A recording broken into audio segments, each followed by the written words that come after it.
Hello, Sonoma County. If you're planning to sell your house, what are the main things that you must do that most agents are not actually going to tell you when they come to your home for a listing appointment?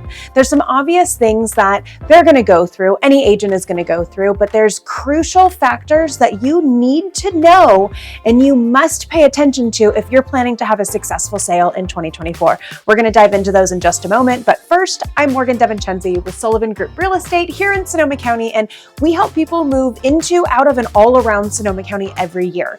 If you're thinking of making a move, if you're planning to relocate within the county, relocate out of the county, just simply upsize or downsize, absolutely reach out. We can help you list your home, sell for top dollar, and make it a smooth, efficient sale as is ideal. Information is here on the screen. We're always happy to talk through what those steps may look like, and stick around because we're going to get into the 5 main things you must know before you list your home.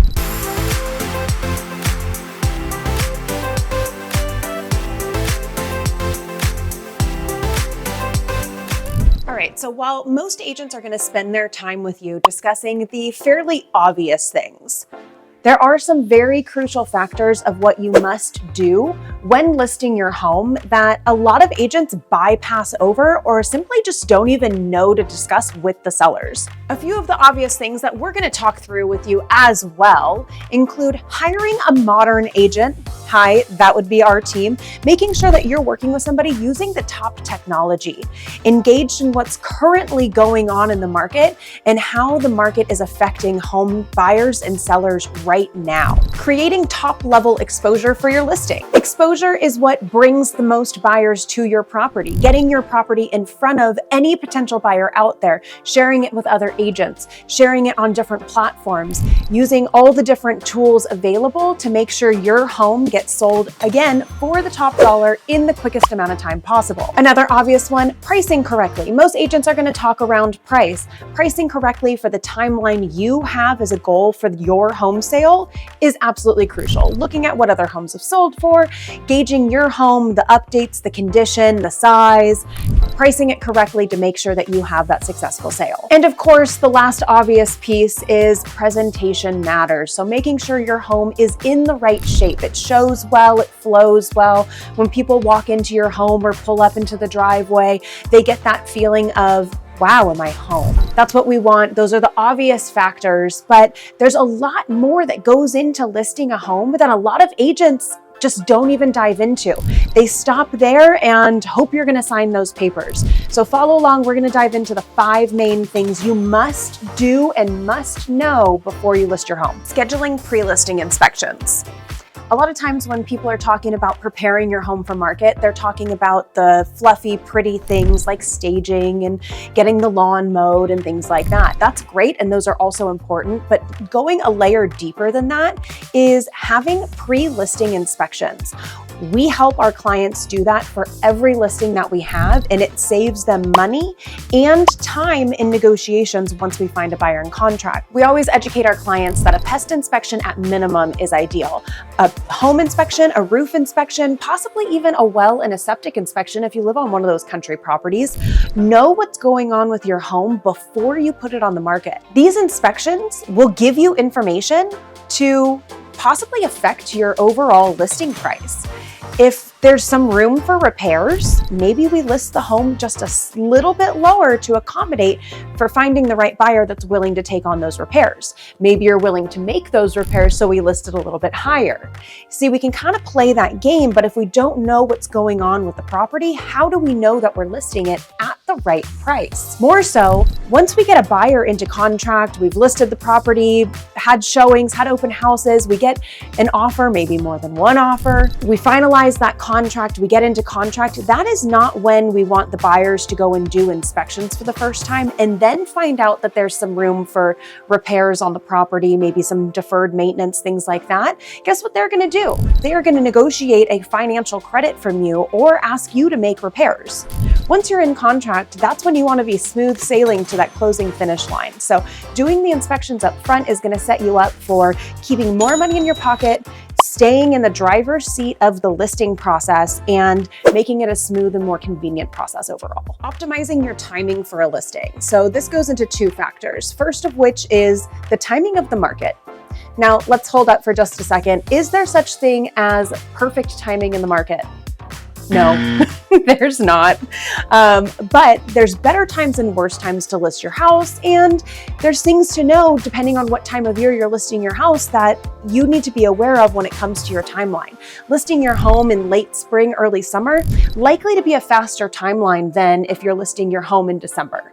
So things to think about depending on what your goals are, what your timeline is, what your threshold is for being able to get yourself moved, packed up, and out of that house once the home sells. We're pretty good at what we do. And if we sell the home, you got to get moving as well. So things to kind of think about in that capacity. And then on the other side, kind of ties in not just in the market, like I was saying, you have to move as well. So knowing what your timeline is, maybe you're moving for a job transfer. What time of year it is and what date you start at that new job depends on when we're going to be listing that house. And we need to look at the big picture to make sure that we're setting you up for success. Maybe you have a flexible timeline and it's a little bit more open-ended. We still want to make sure that we have a realistic timeline in mind. You're able to prepare and plan ahead so it's not feeling like a rushed and stressful situation when it comes to a crunch time and, oh my gosh, we need to pack up this whole house in 2 weeks. That is the last thing we want for you. And if we can plan ahead and have this conversation ahead of time, that's not going to happen. Being flexible with showing times. So we talked about in the obvious topics before we dove into this section, exposure of your home is absolutely crucial to make sure it gets in front of as many eyes as possible so the right buyers see it and the right buyers get into your house to potentially write an offer. Well, to get them into the house, we have to have flexibility in that showing time. If you're occupying your home while it's listed, these are things your agent should certainly be talking to you about. And we always make sure we have an in-depth conversation with our clients ahead of time so they can have a realistic perception of how this might look. Your house is going to have to be pretty showing ready for the duration of the time that you're on the market. We don't always have a day or two advance for showings. We can schedule that and plan that ahead and request a buffered showing time, but still you don't want to have to run through and clean the entire house. Open houses. We have to accommodate open houses, especially in those early first few weeks of being on the market. This is a massive opportunity for your neighbors to see the house.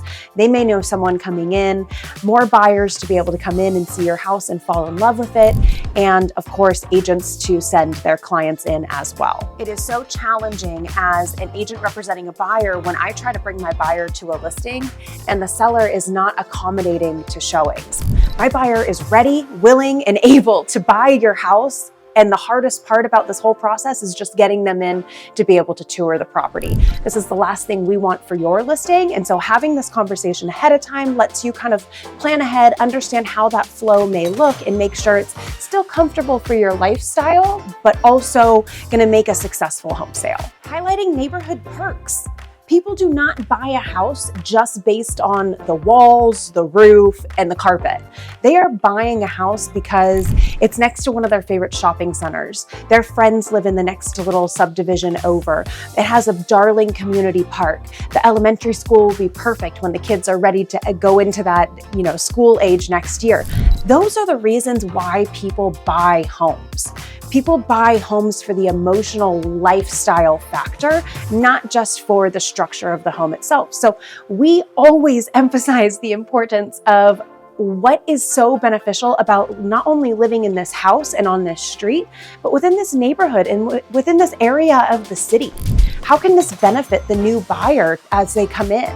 We market this on MLS, in the listing remarks and information. Of course, on our YouTube channel, we do listing videos for every property and highlight all the different benefits of things around those listings. So whoever the buyer may be, whoever's coming in to purchase this property, they not only understand all the benefits of the house that they're going to live in on a daily basis, but also the neighborhood and the community and the amenities around them. This one's a big one. This is an emotional process, and having that conversation and addressing the emotions that go into these home sales ahead of times often helps alleviate that added layer of stress once we get into the process of packing up your personal belongings, strangers coming into your home and touring it, and then also helps once we get into contract. It's not only an emotional process for a seller moving on from this chapter of their lives, all the memories they've made in this home, but it's also an emotional process for the buyer coming in, imagining their future in your home.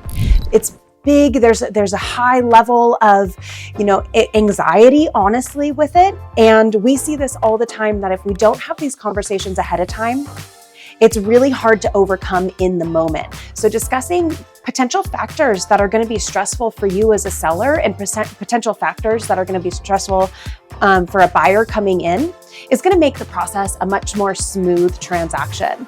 And it's important to remember that if negotiations do come up, whether it's, the price getting into contract or any other factors once we're in contract, it's buyers trying to do the best they can for their next chapter in life, and you trying to do the best you can for your next chapter in life, and finding that middle ground to where everybody's comfortable and feels confident closing the transaction and moving forward to those exciting new chapters. Before we wrap this up, I have one more bonus tip that this is so obvious, it's ridiculous, but no one talks about it. No one discusses this with their clients, and we know it because we talk to clients, and we know it because we work with other agents. This is communication. Communication is absolutely crucial. How is your agent going to be communicating with you and updating you through the pre-listing process, and then once your home is on the market? What are updates going to be looking like of how many people are showing interest in your home? How many views are they getting on the different search sites? What is that expectation from your client? A lot of times agents don't have this conversation with their clients up front.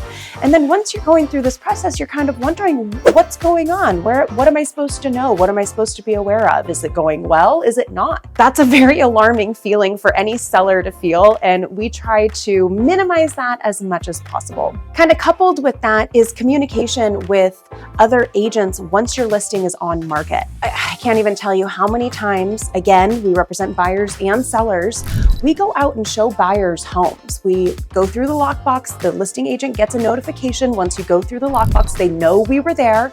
Most of the time you have to schedule the showings ahead of time anyways. We never hear from that listing agent. They never follow up with me. Me and my buyer went out of my way to tour that house. And not once do they call and just say, hey, what is your interest? Did you have any feedback? What did you feel about price? Do you think your buyer will write an offer? Why wouldn't they write an offer on this house? Isn't that helpful information for you to know as a seller? That's what we do with every one of our listings and every one of the showings that come in. And we think that level of communication with our client and with the agent showing the property we have listed is only going to make for a successful transaction and a less stressful transaction. There you have it, 5 must-dos and a bonus tip for listing your home with not just paying attention to the obvious things that every agent's going to talk to you about, but making sure that you're setting up your listing for the most successful process ahead by paying attention to these extra items and making sure you have an agent that's also going to educate you on these items. Again, we would love to chat with you about what your goals are for selling your home, moving into your next chapter, finding a bigger house, downsizing, finding land, moving out of the area, whatever that may look like. We're here in Sonoma County. We love working with our local community, and we love making the listing process a easy breezy as much as we can process, so you can focus more so on your next chapter ahead than worrying about the listing stresses of the process at hand. Again, I'm going to put my information here on the screen. This is my direct line and my email. You'll get me every time, so feel free to call, text, email, whatever you feel comfortable with. Ask the questions. If there's questions about some of these topics that we talked through, let us know. Have you had issues with these? Did you try listing your house in the past? Did you sell a house in the past and no one ever talked to you about these? We'd love to hear in the comments. Even better, give me a call. I'd love to chat through them with you. Morgan Devinchenzi with Sullivan Group Real Estate. Thank you so much for tuning in with us today. Don't forget to hit like, subscribe, tap the bell so you're notified when we have all new information about moving into, out of, and all around Sonoma County every year. See you next time.